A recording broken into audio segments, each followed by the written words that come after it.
Hello everyone. Now today we are going to talk about our chapter number 6, that is plant water relationship. Means in this chapter we discuss about the what is the relationship between plants and water. So you already know that water is very important molecule for the plant because plant is autotrophs and plant make their own food by itself using water and CO2.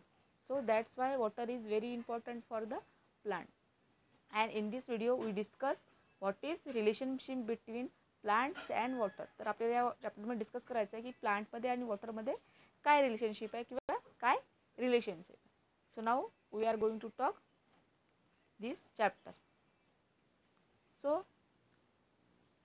some point of this chapter, that is properties of water, then second point is water absorbing organ, and third point is water available to roots for absorption.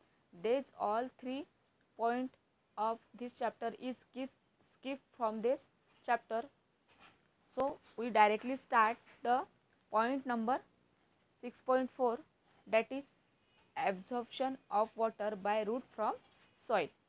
For or you must read these all 3 points. After that we see this video for the point number 4.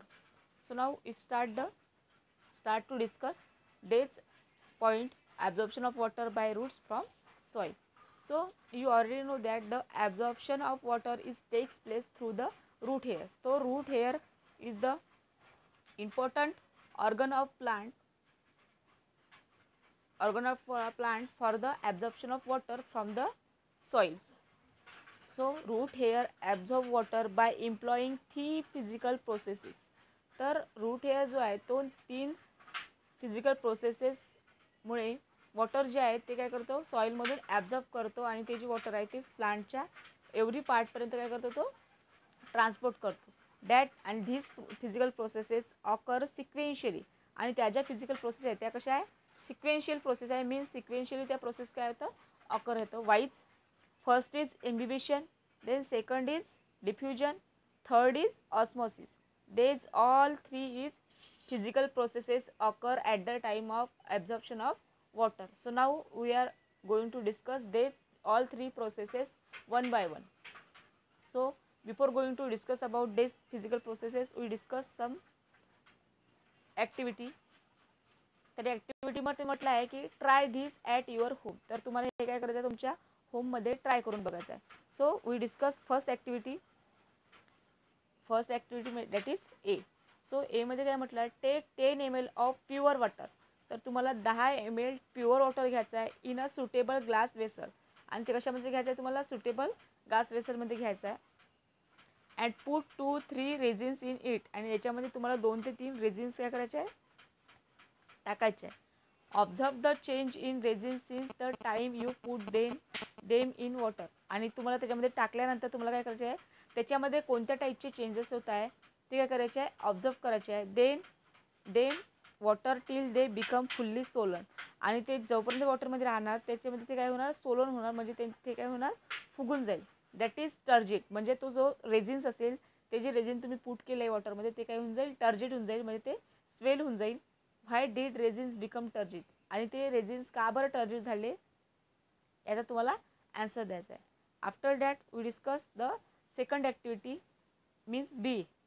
So बीमध्ये काय करायचं आहे तुम्हाला take 10 ml of pure water and add 5 grams of either sugar or salt to it. तुम्हाला 10 ml त्याच्यामध्ये water घ्यायचं आहे pure water घ्यायचं आहे आणि त्याच्यामध्ये तुम्हाला 5 ग्रॅम सॉल्ट किंवा शुगर ॲड करायची आहे. सो तुम्हाला माहिती आहे की पाण्यामध्ये सॉल्ट किंवा शुगर ॲड केलं तर काय होते ते विरघळून जातं. देन नेक्स्ट म्हटलं आहे let is dissolve and then put the same turgid raisins. आणि त्याला डिझॉल्व करायचं आहे आणि आफ्टर दॅट डिझॉल्व झाल्यानंतर तुम्हाला काय करायचं आहे त्याच्यामध्ये ज्या टर्जिट झालेल्या रिझिन्स होत्या फर्स्ट ॲक्टिव्हिटीमध्ये काय झालं होतं आपल्या रिझिन्स ज्या आहेत त्या टर्जिट झाल्या होत्या. त्या टर्जिट झालेल्या रिझिन जे आहे ते तुम्हाला त्याच्यामध्ये टाकायचे आहे जे मिक्स शुगर किंवा सॉल्ट मिक्स केलेल्या वॉटरमध्ये. आफ्टर दॅट तुम्हाला करायचं आहे in it and observe the changes in raisin. आणि आफ्टर तुम्हाला काय करायचं आहे त्या रिझिन्समध्ये काय चेंजेस होत आहे ते रिझिन्समधले चेंजेस काय करायचे ऑब्झर्व करायचे आहे. What change did occur in raisins and why. त्याच्यामध्ये कोणत्या टाईपचे चेंजेस ऑकर होतं आणि ते काय होतं ते तुम्हाला सांगायचं आहे. Discuss your observation with your teacher. आणि तुमचं जे ऑब्झर्वेशन आहे ते तुमच्या टीचरसोबत डिस्कस करायचं आहे. तर सेकंड ॲक्टिव्हिटीमध्ये काय होणार जेव्हा तुम्ही जे सोलन झालेली किंवा जे टर्जिट झालेली रिजिन आहे ते जर तुम्ही शुगर किंवा साल्ट असलेल्या वॉटरमध्ये जरी ॲड केलं, त्या सोल्युशनमध्ये जरी ॲड केलं, तर ती जी सोलन काय आहे तुमची किंवा टर्जिट असलेली रिजिन जी आहे ती काय होऊन जाईल, श्रिंक होऊन जाईल. का बरं श्रिंक होऊन जाईल? कारण जे NaCl म्हणतो आपण, जे तुम्ही जर साल्ट त्याच्यामध्ये मिक्स केलं तर जे NaCl जे आहे त्या NaClचं कॉन्सन्ट्रेशन जे आहे ते त्या आउटर साईडला काय जास्त आहे. तर जिथे NaClचं कॉन्सन्ट्रेशन जास्त असतं त्या ठिकाणी काय होतं, ते जे तुमच्या सोलन रिजिनमध्ये असलेलं जे वॉटर आहे ते वॉटर काय होतं, बाहेर यायला सुरू होतं. आणि बाहेर आल्यामुळे काय होतं, ती जी सोलन रिजिन आहे ती काय होऊन जाईल, फ्लॅसिड होऊन जाईल, म्हणजे श्रिंक होऊन जाईल. हे रिझन आहे त्याचं. So now we start to discuss our first physical process, that is imbibition. So what is mean by imbibition? आपल्याला डिस्कस करायचं आहे imbibition. So what is mean by imbibition? So imbibition is the swelling up of hydrophilic colloids due to the absorption of water. तर इम्बिबिशनमध्ये काय होतं, जी hydrophilic colloids आहे ते काय होतं, त्याची स्वेलिंग होतं, ते काय होतं, फुगतं due to the absorption of water. ते त्याच्यामध्ये काय होतं, वॉटरचं ॲब्झॉर्प्शन होतं, ॲब्झॉर्प्शन नाही ॲड्झॉर्प्शन. तर ॲब्झॉर्प्शन म्हणजे काय, तर त्याचा हा इम्बिबिशन जो आहे हा एक सरफेस फिनॉमिनन आहे. इम्बिबिशनमध्ये काय होतं, जे रूट हेअर आहे, आपल्याला माहिती आहे की रूट हेअर काय आहे, मेन ऑर्गनाइज जो काय करतो, वॉटरला ॲब्झॉर्ब करण्यासाठी हेल्प करतो. आणि ही एक काय फर्स्ट नंबरची फिजिकल प्रोसेस आहे. तर ह्या प्रोसेसमध्ये काय होतं, इम्बिबिशनमध्ये जे काही वॉटर आहे, कशामध्ये प्रेझेंट असतं वॉटर, सॉईलमध्ये. आता सॉईलमध्ये जे काही वॉटर प्रेझेंट असेल किंवा जे काही मिनरल्स प्रेझेंट असेल, या सॉईलमधल्या वॉटरला किंवा मिनरल्सला, आता इथे वॉटरची गोष्ट करता येतं, आपण इथे वॉटरबद्दलच बोलू, मिनरल्सबद्दल बोलणार नाही. तर वॉटर जे काही सॉईलमध्ये प्रेझेंट असेल त्या सॉईलमधल्या वॉटरला त्या रूट हेअरच्या सरफेसपर्यंत आणण्याचं काम जे आहे हे कोणाचं आहे, इम्बिबिशन या प्रोसेसचं आहे. म्हणजे इम्बिबिशनमध्ये काय होणार, जे काही वॉटर सॉईलमध्ये प्रेझेंट असेल ते रूट हेअरच्या सरफेसपर्यंत येईल. ठीक आहे, तर त्या प्रोसेसला म्हटलं जाते ॲड्झॉर्प्शन. आणि ते जे वॉटर आहे ते सरफेसपर्यंत आल्यामुळे काय होतं, ती जी लेअर आहे कशाची, रूट हेअरची जी लेअर आहे त्या रूट हेअरच्या लेअरमध्ये काय होतं, स्वेलिंग येतं. ते काय, एक हायड्रोफिलिक कोलाइड्स आहे, त्या हायड्रोफिलिक कोलाइड्समध्ये काय येतं, एक स्वेलिंग येतं. त्या स्वेलिंगला म्हटलं जाते इम्बिबिशन. आणि ती स्वेलिंग कशामुळे येत आहे, ॲड्झॉर्प्शनमुळे. का बरं, कारण वॉटर जे आहे ते त्याच्या सरफेसवर काय होतं, गोळा होत आहे.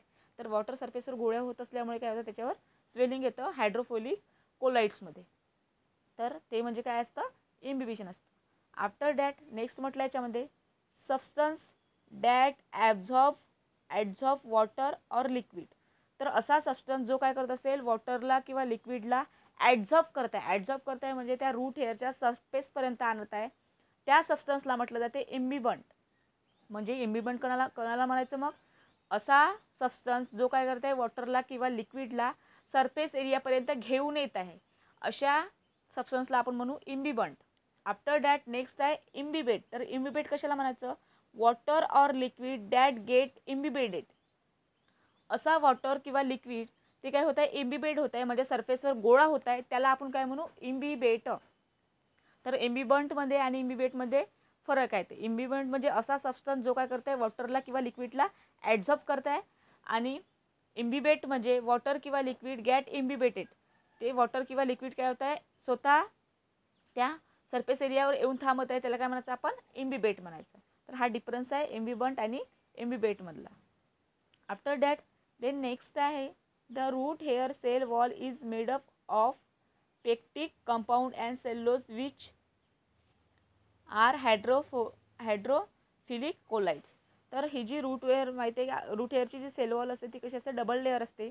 तर ही रूट हेअरची डबल लेअर सेल वॉल जी आहे ती कशापासून बनलेली आहे, पेक्टिक कंपाऊंड अँड सेल्युलोजपासून बनलेली आहे, विच आर हायड्रोफिलिक कोलाइड्स. आणि हे जे दोन्ही आहे पेक्टिक कंपाऊंड आणि सेल्युलोज हे काय आहे, हायड्रोफिलिक कोलाइड्स आहे. आफ्टर दॅट नेक्स्ट त्यांनी म्हटलं आहे during imbibition water molecule get tightly adsorb without the formation of solution. तर ज्यावेळेस ही इम्बिबिशनची फिजिकल प्रोसेस स्टार्ट होते त्यावेळेस काय होतं, वॉटर मॉलिक्यूल जे आहे हे टाईटली ॲड्झॉर्ब होतं, म्हणजे टाईटली येऊन त्याच्या रूट हेअरच्या सरफेसवर काय होतं, ते गोळा होतं without the formation of solution. आणि त्याच्यामध्ये कोणत्याही टाईपचं सोल्युशन फॉर्मेशन होणार नाही. देन नेक्स्ट आहे imbibition continues the till equilibrium is rich. आणि ही इम्बिबिशनची जी प्रोसेस आहे ही कुठपर्यंत स्टार्ट राहील, तर ही इम्बिबिशनची प्रोसेस स्टार्ट राहणार जोपर्यंत जे इक्विलिब्रियम आहे ते काय होणार नाही, जास्त होणार नाही. इक्विलिब्रियम मीन्स त्याचं जे कॉन्सन्ट्रेशन आहे वॉटरचं सरफेस एरियावर, ते कॉन्सन्ट्रेशन काय होणार नाही, जास्त होणार नाही. तोपर्यंत काय असेल, ही इम्बिबिशनची प्रोसेस जी आहे काय असेल, चालूच असणार. आफ्टर दॅट नेक्स्ट आहे in other word water move along the concentration. आणि याच्यामध्येच आपण दुसऱ्या वर्डमध्ये याला म्हणू शकतो की वॉटर जे आहे ते काय होतं, अलॉंग द कॉन्सन्ट्रेशन काय होतं, मूव होतं. मीन्स जिथे वॉटरचं कॉन्सन्ट्रेशन हाय असेल ते वॉटर जे आहे ते high concentration to low concentration काय होतं, इथे मूव होतं. त्याला म्हटलं जाते कॉन्सन्ट्रेशन ग्रेडियंट. मीन्स वॉटरचं कॉन्सन्ट्रेशन ग्रेडियंट जिथे जास्त असेल तर त्या जास्तपासून तो कमीपर्यंत काय होईल, ऑलवेज मूव होणार. आफ्टर दॅट नेक्स्ट आहे imbibition is significant in soaking of seeds. तर इम्बिबिशनचा सिग्निफिकंट फायदा कुठं आहे, तर सोकिंग ऑफ सीड. म्हणजे तुम्हाला जर सीड फुगवायचे असेल, कोणत्याही बिया जर तुम्हाला फुगवायचे असेल तर तुम्ही काय करू शकता, इम्बिबिशनचा जर फिनोमिना आहे तो पाहू शकता. देन नेक्स्ट सेकंड म्हटलं आहे स्वेलिंग अप ऑफ ड्राईड रिजिन्स. कोणत्याही डाईड रिजिनला तुम्हाला जर काय करायचं असेल, स्वेलिंग करायची असेल, त्याला फुगवायचं असेल तर त्याच्यामध्ये सुद्धा इम्बिबिशनचा सिग्निफिकन्स आहे. Then kneading of atta, kneading of flour. Kneading of flour means तुम्ही कणिक भिजवता तर कणिकमध्ये सुद्धा काय होतं, पाणी मिक्स करता तर ते पाणी सुद्धा काय होतं, कणिकमध्ये सुद्धा ॲब्झॉर्ब होऊन जातं. तर हे काय आहे, सगळं इम्बिबिशनचे सिग्निफिकंट आहे.